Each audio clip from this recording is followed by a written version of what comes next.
অখণ্ড সংহিতা বা শ্রী শ্রী স্বামী স্বরূপানন্দ পরমহংসদেবের উপদেশ বাণী ২০ খণ্ড।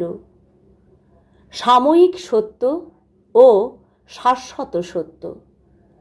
মেদিনীপুর জেলান্তর্গত বালিঘাই নিবাসী জনৈক পত্রলেখকের পত্রের উত্তরে শ্রী শ্রী বাবামণি লিখিলেন, সাময়িক সত্যকে প্রতিষ্ঠা করিতেই এই জগতে কত জনকে কত অত্যাচার সহ্য করিতে হয়।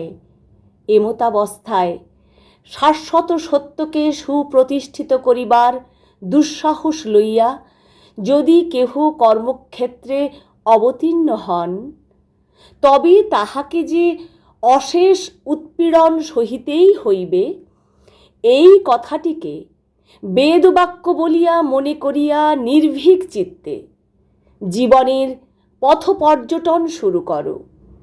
যদি শাশ্বত সত্যকে জীবনের রসনায় আস্বাদ করিবার সুযোগ পাইয়া থাকো, তবে কাহারও কথায় নিজ পথ হইতে টলিও না। তোমার অনুমিত বা উপলব্ধ শাশ্বত সত্য যদি সাময়িক সত্যের সঙ্গে দ্বন্দ্বে প্রবৃত্ত হয়, তাহা হইলে হঠাৎ করিয়া সাময়িক সত্যের আবেদনকে নাকচ করিয়া দিও না।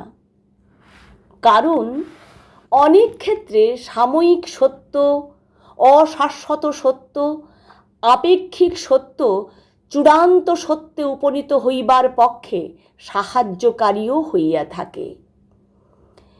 কথাটি কতকগুলি দৃষ্টান্তের দ্বারা বুঝাইতে গেলে হয়তো সহজে বুঝিতে, কিন্তু আমি যাহা বলিলাম শোনা মাত্রই তাহাকে অভ্রান্ত বলিয়া মানিয়া নিবার কোনো প্রয়োজন নাই। আমার এই কথাগুলি সত্য পেত কিনা তদ্বিষয়ে তোমারও আবার নিজের নিরিখে বিচার করিয়া দেখা উচিত।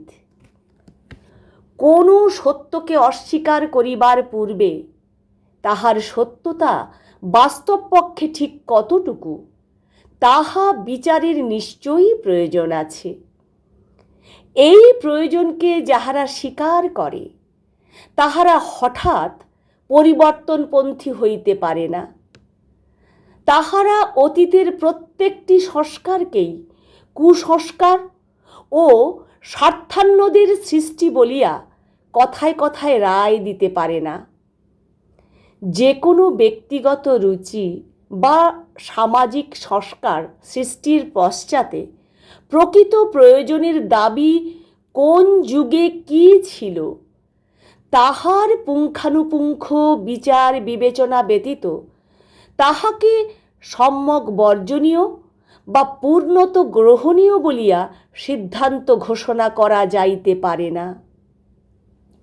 ইহাদের সৃষ্টি, পুষ্টি, বিস্তার ও বিনাশ কোনো না কোনো সাময়িক সত্যের আশ্রয়েই সম্ভব হইয়াছিল।